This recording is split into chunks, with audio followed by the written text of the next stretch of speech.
Into Akwam Obieti already. So just seconds. You see, I am here live after Soloku Festival. Okay.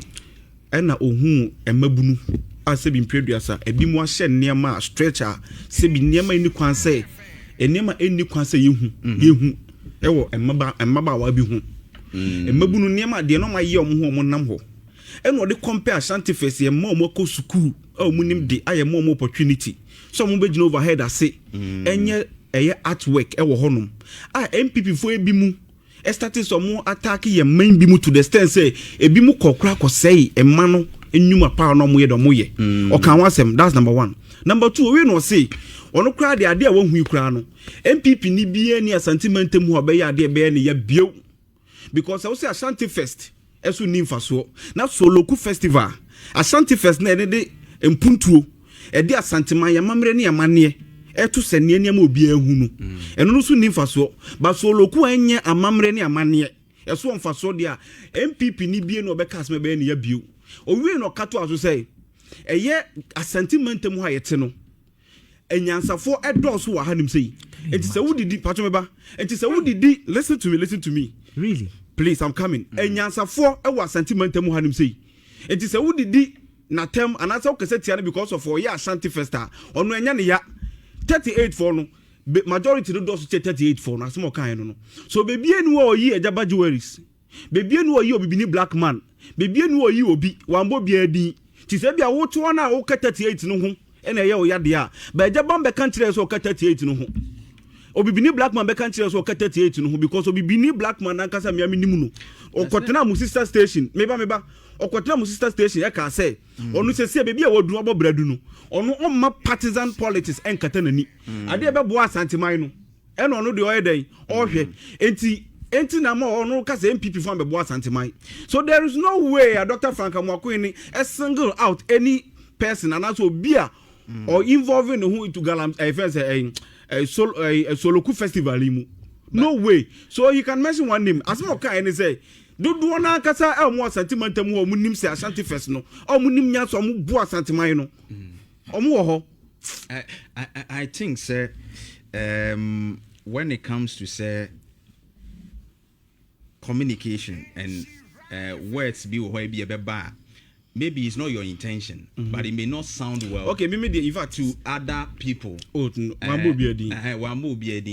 I think that words be who be beba maybe it might not sound say bia or to say word I used to say omuni nyansa no I think that is the you point see of nana dia okase okotra station ka say Dr. Frank Amwakwini e joker T okotena mu sister station e ka say Dr. Frank Amwakwini e joker oye joker e ba no nya say de bu e ya Asante man kura onibi okoka asasem we you see yes t utu no fo no na usu utu hu fo because nyina emabunu mimi say me tu say me kotena be bia nkoka asasem no regional minister oka ono ye say wonam no buru nua odumi nkofo won say me metena hanka won say Simon former regional minister on the mobile divert attention. I just want you to know, say, ye mabuna fe ne dey sorry. Obia on the mistakes. Obia no bet make 100% perfect. Me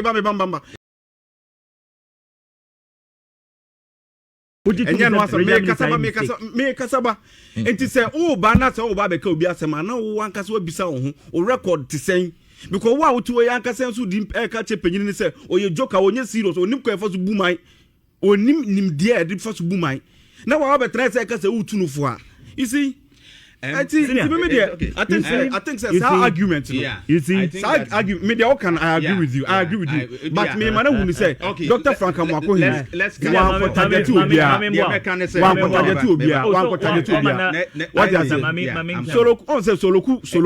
Soloku no mutwi no. Ghana ni bia me papa. In fact, fie wura metini fie. Ana metini fie. Me bobro no krodi ma to afri honum or send the video of ababa wa was stress I mean video no seen such a video when no be say Asante man yamamre ni amande ana I had my own reservations what is here so there are certain things we don't want to talk about it so local first there we should not we should not even talk about it because me send the soloku asema Ghana ni bia be ka say in fact and the NPP party no asinitras was sentimental. So omo party omo de be rejuvenate party no. And name so omo de ba no so say mo fra no. Okay.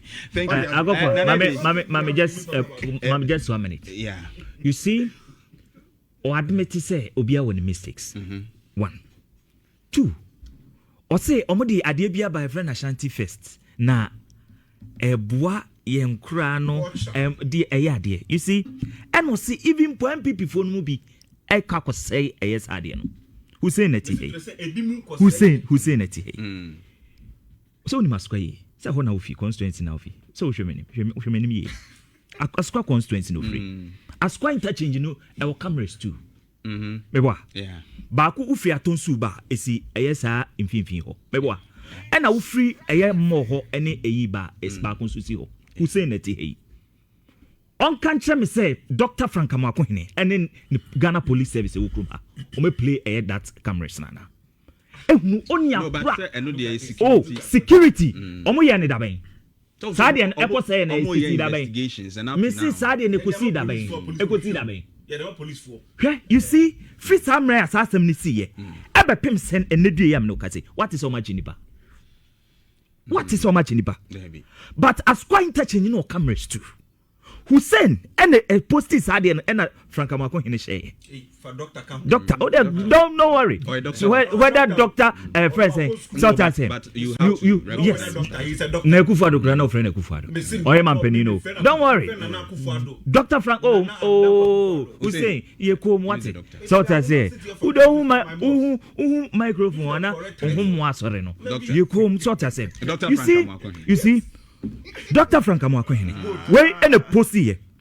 Who's in a pussy? O pussy here no. Mumisa say, dear in the investigation ben or yeah. Or to me a conclusion say I am MPP for years. You see, Mutina the raging way. Oh, Hussein. Very calm. Hussein, yeah, but sort as yeah, but sort as so what's so you no kwafo? Dr. Frank Amakohene also you no kwafo. I will chrome her. Me say askwa interchange. Our cameras too. And me makocha picture the video. And me to me the amount no watch. If you atonsu ba ku kresi enim ho a eben police station. If you more any KFC oba ba ku si ho. Iti play the cameras. Na kacha say MPP ni 1 2 3 and the koye. Because ye hangi MPP yen ka bibi and to MPP for say nkrofo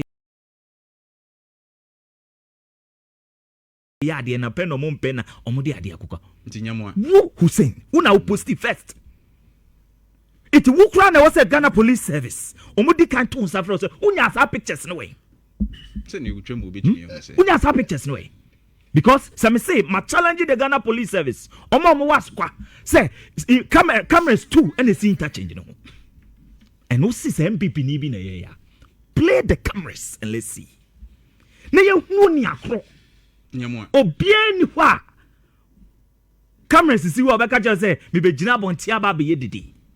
Right. You say you are changing first those one when you know. Obieni hot town. But catch Dr. Frank Amakohene is one kase ye. Right. Because utumi nkodi eyem penifo atem. Me the video na say anyone. Me the video na say anyone. I will play it in the course of check. Oh there check it. Don't worry. Yam no nsi. MPP call for Facebook. With this guy by name no maybe body also say the same Nidin e de Joseph Osei Opong Brinya na yi circulate on social media obi a post here I will say ohun say Akufo ho no ma you organize boys no makwa say ade no ono what here ade tin here and ade no ko say here Alhaji Bawumia boy onie this guy so enti na him say MPP ni abokata say na ade na say ya what the one e ka so no so let me ask you Hussein so far what no Nanaje Mike in the moon. We've seen for almost 2 weeks and incidents I think say a crop up. It is even more than 2 weeks near. How far with the investigations? You are closer to the head of the regional security. Yes. How far with the investigation? In fact, we police ni penyo wa squad. Obekasai. O say it's asamna kodi police for nsimo mo hwehwem. Ama in na ye mana almost started some years ade no I think say now omu ye bibi say na discouraging nkra no na akase ma begina wiam 2 hours 3 hours say ade wa ba say no nkra no 2 hours so ya ade ne man do fa ho a e wa efefefe to the stand say NPP ni ono no kura pre chairman e wo busumtwe ebe donate ye e do support ye. This is not the answer. You get what I'm trying to say? Yeah. So now no it may see investigation in Koso. Investigation in Koso. So investigation in Koso. So investigation in Koso. It was a police. So I think that 3 weeks. No, wait. There could also be issues with the camera. Anything can happen. Allow him to be but they should give us. We say they should give us update. Oh, please. In charge of the regional. It's a police phone. Omo my update. Yeah, they have police phone. It will be a police phone.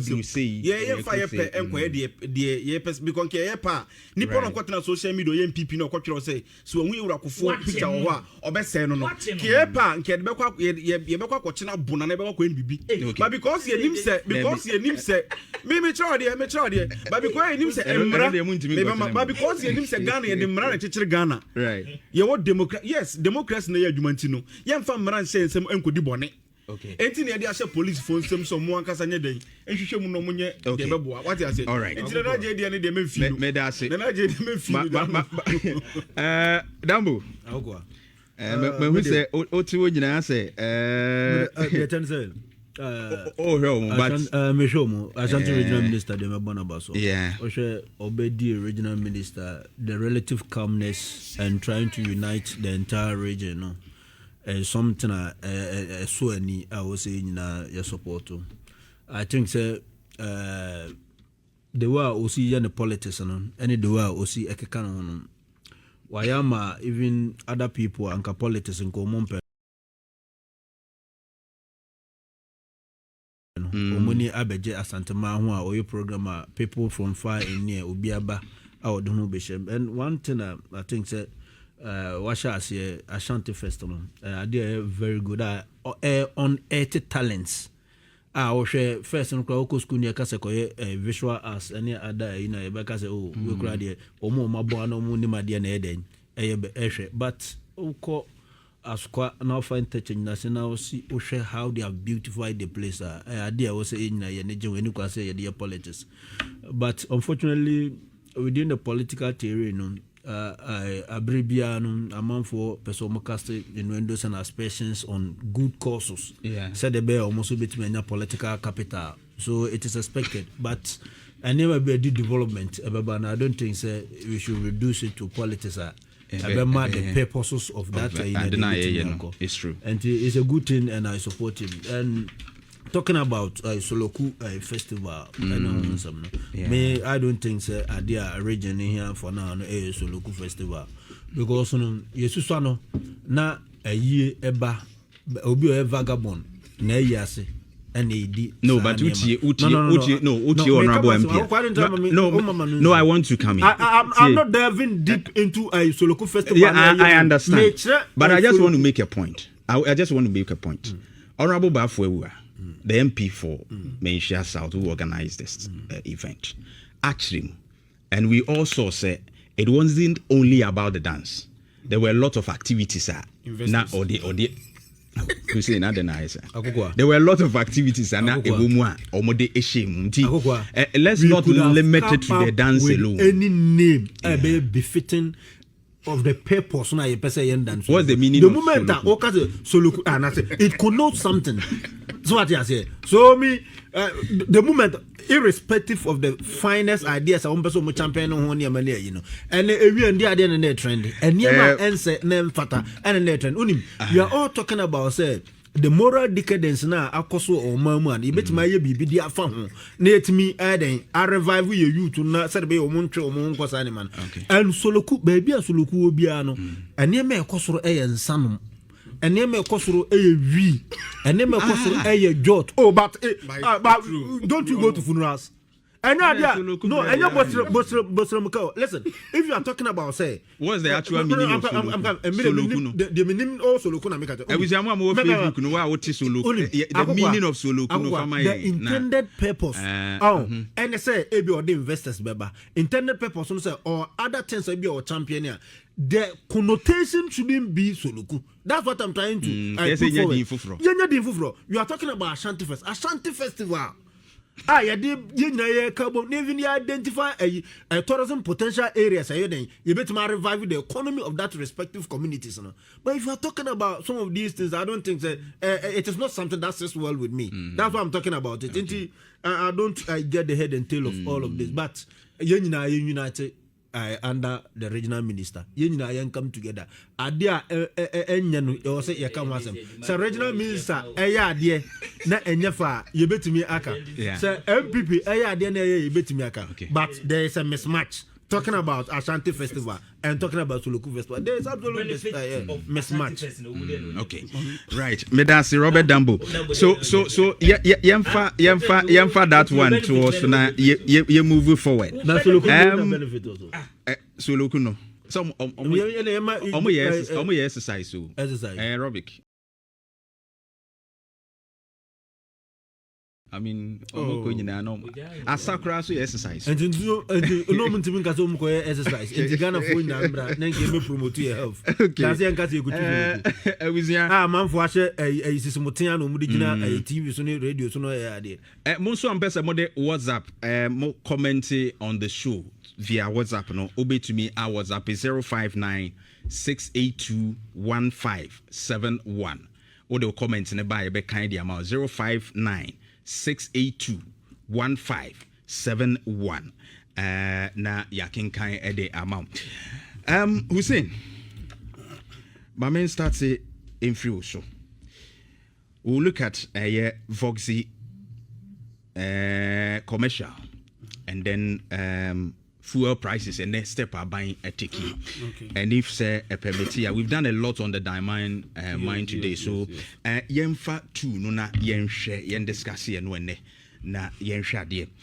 Voxy will take on the recommendations because NRA National Road Safety Authority didn't come over and it's like they haven't taken a decision on the recommendation yet. Omunyen si jina say yeah bani even for commercial any other it's just like ya can say but recommendations na bantu if you no more be head na ya hwese ya begia tuma mo na mo wa ban mu is it because of the transport companies now o ma sha si agitating ntina ama now the authorities are shaking to be firm with the decision that recommendations are committee at the abano anas and once them at saying and the cabinet meeting the taxes na free no is it going to be a bit relief for us because a bit stress tax in this and we know that nya e could do 20 na to crib ya be 3 cedi something pay say the nya nsusu so pepe bia your take on that me da se bio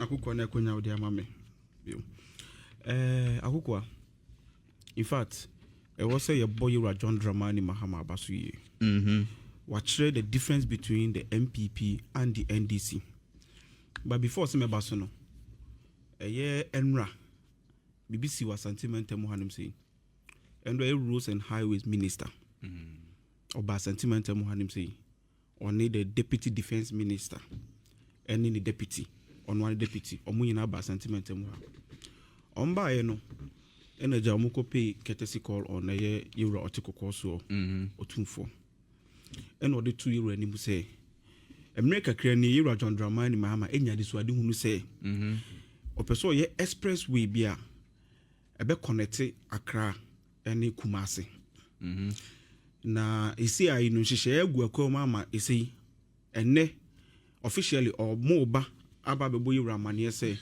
ya mu ba be start eye adwuma na ano no in fact omudu 2 euro anim nyina wie no euro ka asem bi o se hwan na ochiri fa wa asem pakọ don why no chief for wasem pakodom simply means that why na sadepa e benefia ompe na yeso ya kan so say tama na adepa we bei obi o wa sentimentemu ano ye roads and highway minister tro elected the comma president say enye de ehianie sisie yewura otikoko so say oni de nani age o because o kai abra Ghana ye je fa wundie ye je sa kwan we de to honom no enda ye say akos ahanim say ye nkotitemu enda ye say eno we no sade to so say wonu otu kwan bebre okọ amanman so a obehu say so obetima kwan be mienu wobetuma fa sa kwan we so de akwa wobetuma fa ha de akwa nti ono de obo yera John Dramani Mahama abaso for sa adwuma de sonkono de abano we no se kwa me yi kone koye wadwuma omo mbe kasa ne de munja omo no munye den omo nkasa hwe na ye adwuma ne yie emayen ma adwuma na obeye no enye nde na asase wo kira na asase na kwa me say nana me pacho waka mate in fact yewra Dr. Franka Mwako hene ejina na mu eda na nase ema na me ne ukase enche kra no eye expressway ne ba be ye no e ba be start right this week ya okay last week eye yenya news bi say omba be tu eye pure water bomu pure water nso aye top omba be tu bonu mu wan kasa wo hanim si NPP fo so mu me kan ramra kasa boaje Alhaji Bawumia communication director started chocho nema be brief ho but no ni refi say yewra Mahama eye listening what president me no kasa Monday no trade ministry ekohia mande Chinton time omo si ye na yesi ebetumu ye nya ntum bio amamo adich Wednesday any Mahama constitute establish a fiscal council to strengthen economic governance and enforce fiscal discipline. Sene beya ye spend this haphazardly no. Eni me beya sene beya ye be kati a quote according to ye ankase material and say size no. Yewra Mahama constitute this council we say be boa. And see Wednesday na and Ghana Statistical Service for be catch say economic growth across 7.5%. In fact e dey ni GA den. E dey Thursday any Yewra Mahama catch cabinet so munshia because fuel bo ekosoro ahani yam yie pa so ahana mijina na maka the difference between NPP and the NDC anything difference they are wide anything NPP there gab mpo mi nka say gab Bawumia gab ni bi adenti na make sa asem we yenim Iran yenim US and Tokawi, yenim de betumi de aba. Middle East, yenim de Middle East. Yenim enkoswa Middle East timi de buama o man bi akoso yi. Na Tokawi koso no. Fuel price ekosoro. Ekoya kodu 115 per barrel. Eni Mahama said that bill. Me buy no. Me boa to two eniema yi. Ema economy ni stabilize yenti no. Fuel no so tiba eye 9.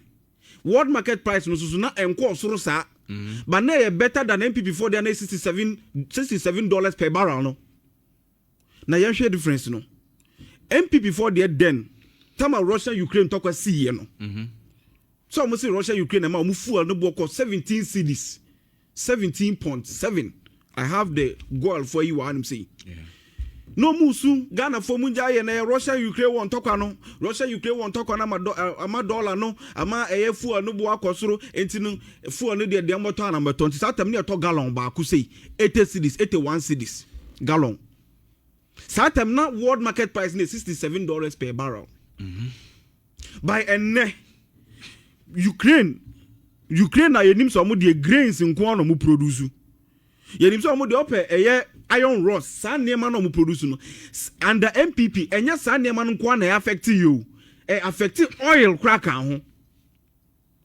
ema economy ni esse ye kra ba ye hwe and NDC ye time ye ba ye oil no bo no ekosoro no Yewra Mahama se den da bi ma membra na me ne montena se na ye hwe kwa ye befa so a eto bi ededa so no ye betete so na han Ghana fo na onim gallon ba akokra bonde 63 cedis.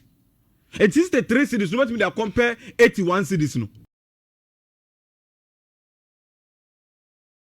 There be difference wom just a gab no we dey wom. But ni nyina chikwa ni Mahama se there be mumbra ni ehia. Ama nne me no ka sei. Oni o ma hia ka kiro mo say next window price no be bie no. Ye hwe ne entete eye taxes bi so se na be bo ama timamufo no anha omo by then NPP for we ya bra Russia Ukraine COVID-19 ba ye ba omo free so omo sa de eto please me compare no I'm comparing when exogenous factor hits the country yes hit the country and na me ye nya comparison be na me ye omo time exogenous factor yeah time exogenous factor okay but omo time exogenous factor no cra hit omo what did they do omo sa de e-levy esa de be to Ghana for so okay e-levy almost had e-levy but to Ghana for so Ghana for so mumpe because ɔman no mu ayɛ den mo na mo si Russia Ukraine war ayɛ den aba ɛna mo de e-levy sa de beto yɛ so in fact Ghana for so mo mpɛ na mo si hwɛ yɛ kura no yɛnim sɛ yɛ ankɔ parliament ankɔ boa enye ye okay ɛma mo de obi ɛbɛtena ase as yɛ maame adwo asafo right pass e-levy satem na fuel bo ekosoro by na yewra mama si da bi taxes ne de me meboa am yi taxes na yeden afri so se na be ya ebe hinhan Ghana for so mo de insuo ni light in fact omo de insuo ni light my free later Kojo Kyeremanteng be catch say there is no free what Fathers mommy there is no free what bro boami there is no free what basic economic principle yes who say there is no free lunch mo na mo be dada Ghana for say nso ye free bibia ye free under COVID mo wie mo sa be gi Ghana for sika e kan ho enti that is the difference enti ye adwene how I be say anhan abo ma Ghana for ho anhan omo no omo no that time ni Akufo Addo ka kire so mo ani mo identity entitle your belt but that time no ni belt hook but ni Mahamadu kire so o belt hook o tete niema so no o say adwuru timamu fo no say da bi o even kura no sa 63 cedis na mo ton per gallon no mesa abo ma yate so by obi 80 cedis no say there be misade e-levy by den about the tomoso that is the difference between MPP and the NDC all right dear deba kupanso no say me no ka say health minister one aban Barbados aban eja aboa eno so mo recruitment e koso enure ya da sorry ya teachers phone so omode aba ya bie yes wa o pese wa o pa adwuma bia o wie school pa adwuma bia no bra apply aban be dem e be fa o enti ne me koso 1 million coders enure ya nso so in fact Ken University for kwanya mo de me hwe universities be bro makoje mo laptops on ba be train ye ma enti untimi fa sa aban we and compare so local aban. Okay. What is the mechanism? There is no way you can compare NDC government to that of Soloku Festival and Soloku Aban. And Mr. Ghana for more swan who de more do. Mount say Mahamadu Bawumia. And at the side chairman Sunumwa. In fact, MPP for SA Nema Yinawi Musanya no more Casano. Transport asema wuke miba. Medi mi chata ukrano. Unim say Yasakra buses. And maku 100.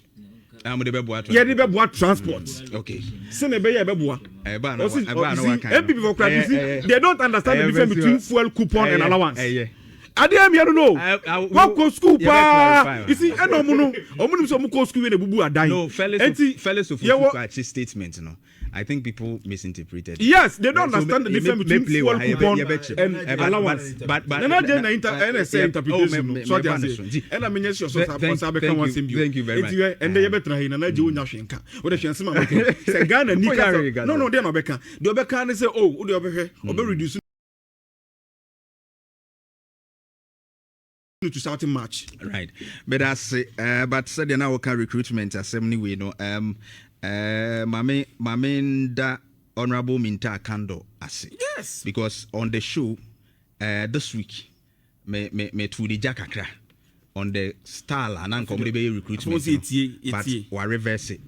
Enra information amenya say wa reverse say omo nkone say I'm happy fitch for crowd there by 3 days Moody's for so about say economy no say stable no maybe before they call restricted deep for junk status no I buy they call stable no say eyira ma mo say bo homo dey man be positive okay it's a negative view positive we say me that say na me ti alaji Bawumia ka che o emi say what o Ghana na neje be chere ba bi o na neje bibia boko de boko bi ma me msa ma wo akwa ba biem afina me betie wasem ne ye na ene wo hwe de ekwa asa aban fu ni ade a tu ho na montem kakra ana ne vox in sense me ekwe meda wase esi otie Hussein mu a ne NDC for na okay omo ntofu ani bi enti ombetena radio so ne TV so a obeti sense mo e bia ne films because the Ghana for film no mo film sir you see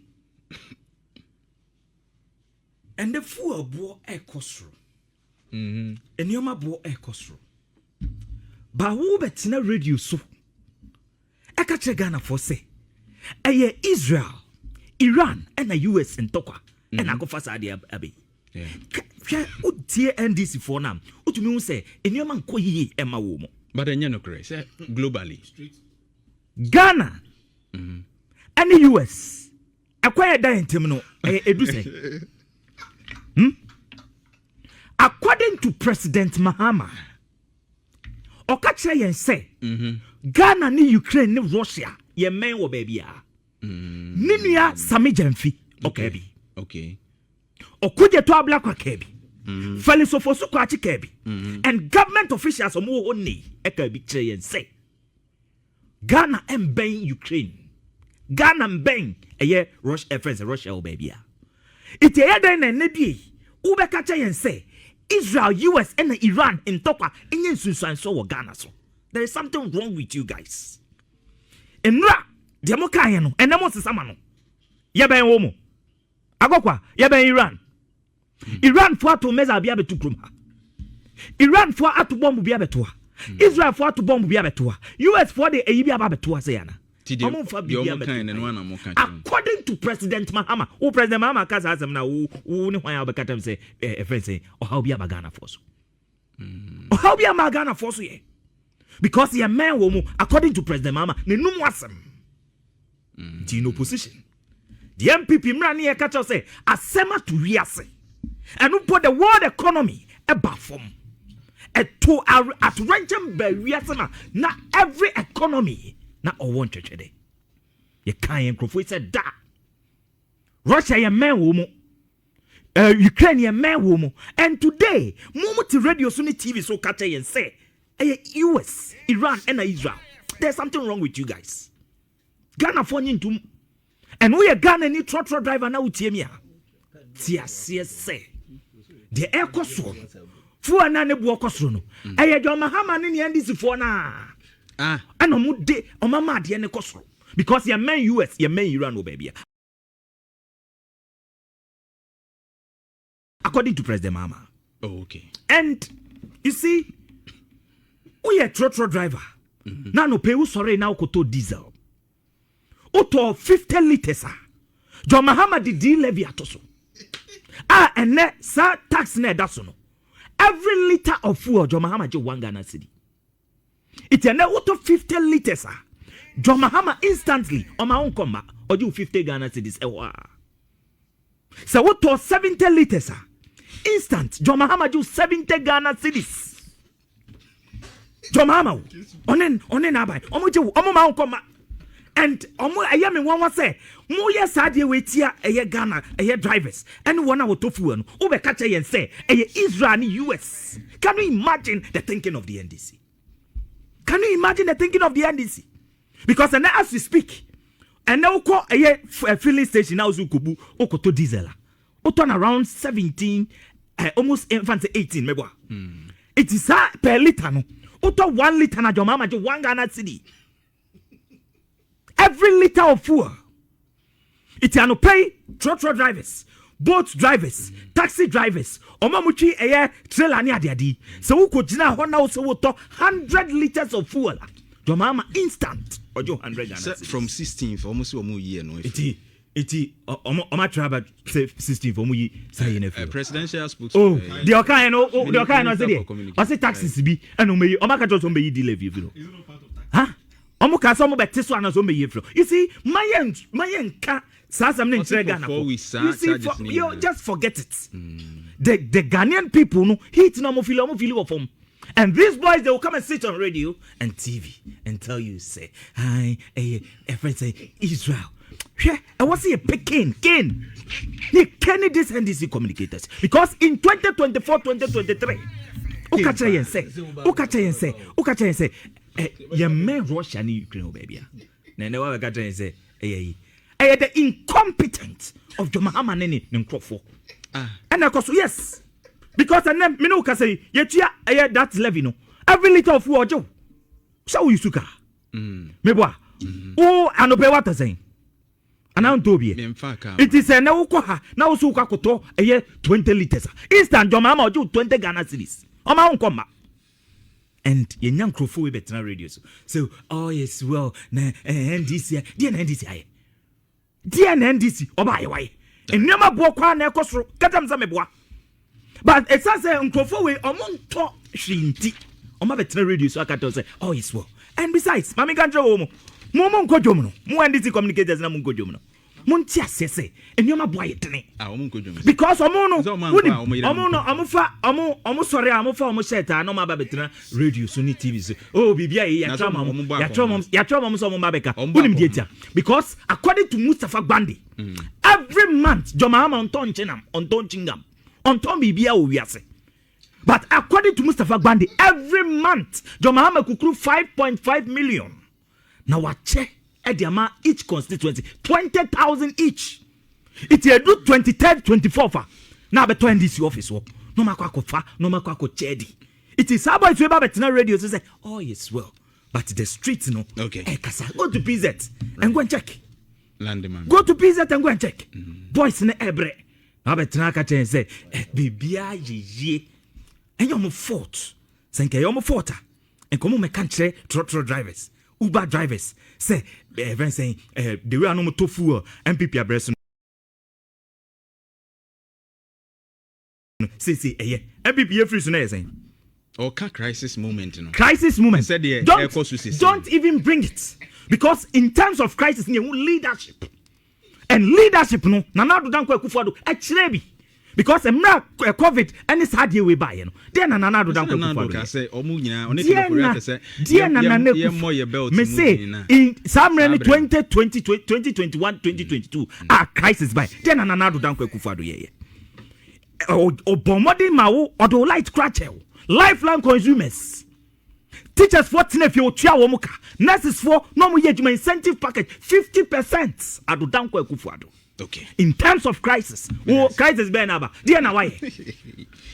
But that's Nana Eji. Dia COVID day. And mami one crap. Dambo so be NDC ejuma. Mami kan. Dambo. Me ba so be NDC ejuma. O say ye the COVID day levy by. And who could read it in 2021? O say dia na de ba. In 2021, mami ba manusiwa. In 2021. COVID. O say ye the COVID aba. Me ba. O say COVID aba. So that's it. In COVID buy. Dia na ye. Because there was e-levy, COVID levy. Levies in and what kind DNA the COVID levy near? COVID levy. Okay.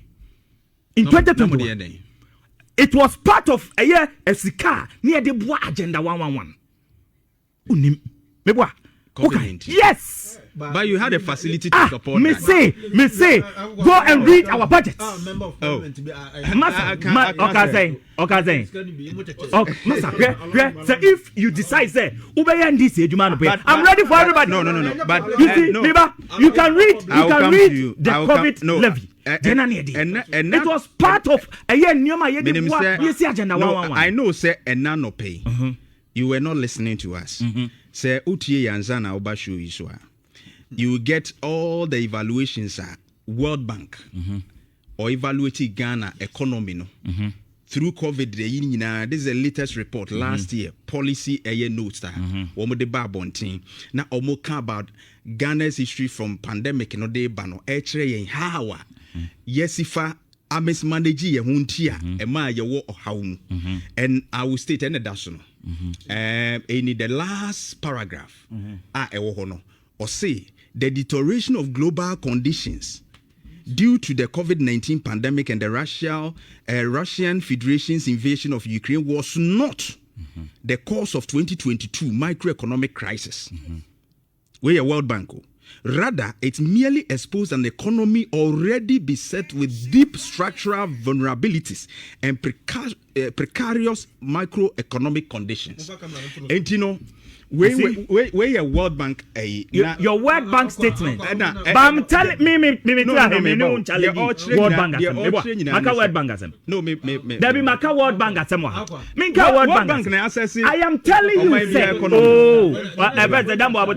Abotre me say. Na me catch na say. Onu ka ye the levies bi buy Samren. Yes. And na me cho say COVID levy na wo pese o trese ye the buy no.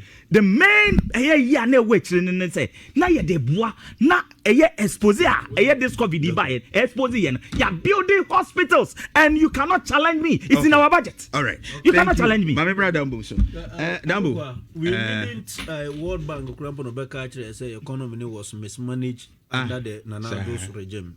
enya World Bank de bekache aniema na ekoso o mama na ni yare na nya fu yare ne kura Bawumia on the stage ka say omo anye no ma bi yi enti no so omo nya kwanya, and those are the videos I had wanted to play, but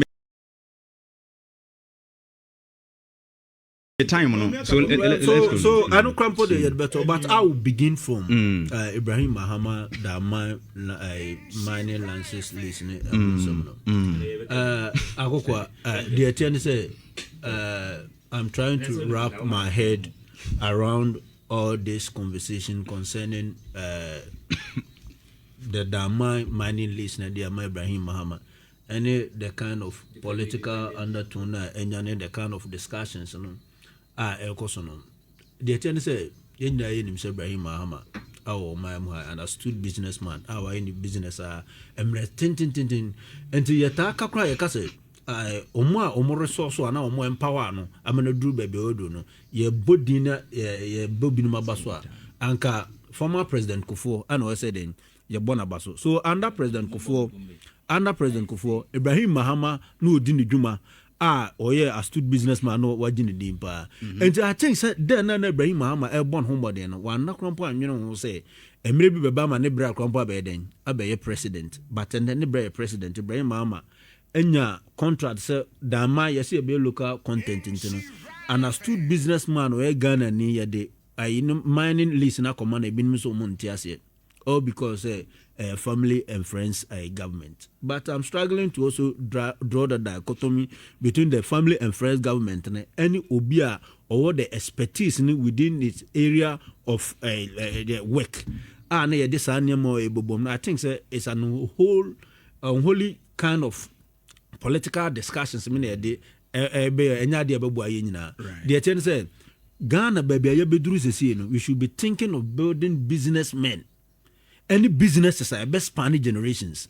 You should be thinking about about hundreds and thousands of engineers and planners. Mujina brani. Contract boss. Yamfa contracting for uncommon foreigners. Your more patriotic can in adu akomukrum near body the Chinese economy. The abwa China pa. Adia bakwa abwa China ni say China. Atu population so I think the last time I checked India betu masata say almost betu India population no suntino oma tenase oma suma timam for no omo ko across Africa and other jurisdictions no so omo ko do na business potential bi o ho na oman amomu interest free loan no mako take advantage of such business potential na omo di develop omo economy and the sound of go omo benye sika ni nyina adwe omo sika ne den eduko omo krum enu ntina abere bia na pressure ba yesika sem so no and if you are having an astute businessman what distinguishing even da my hono I go face for no kompo ye adwuma mo mu no omutwa nika na nemre mi go face for no konese pe local content na ye de bama Ibrahim Mahama. Why should you be having a difficulty about this? I'm extremely befuddled about the whole of this discussion. Ye de play politics around it no. And we shouldn't be playing politics around some of these things. Okay. Ibrahim Mahama eye adwuma ni edisika no no fatima mufu a ebi obefatima muni bo NPP ni obefatima muni bo PNC ni timamuni bi a oye NDC any CPP ni nyina no ekabo ma babo ma economy ni etimi agro. And I think say even royalties are you try man your percentage of your mining na yinime saying. So what I say abrafo no no man say no say this kind economic develop home economy. If you are having somebody what distinguishing in this area of professional, we should all come together and support him. So what I say and takrabi on fuel prices and above no kwasem say ye nyina no ye na nyamiase say there's some level of escalation and as a ceasefire between Israel, America and Iran because I said we say a friend saying fuel prices are there overriding effect over all other things economy and the fuel economy through bebre na affect kenke affect banchi obi baka say na say your oil no any banchi any tracker but driver ni na okofa banche e dey free price bi dey aba no beto fuel ne be kosoro enti all the charges ni nyina dey be transfer to the ultimate consumer enti at the end ntimamfo no e dey omu e be chiro mu na dey ha adwene ne say me edrum na bi na prices ne cost we say no relative stability about ana eba from increasing reduction and so eba. Now I was even thinking say ye ba benya Iran US war levy ba affect mamufu a ebe ma ye ho a chere because also men there also be but say unim say 20% of the world energy if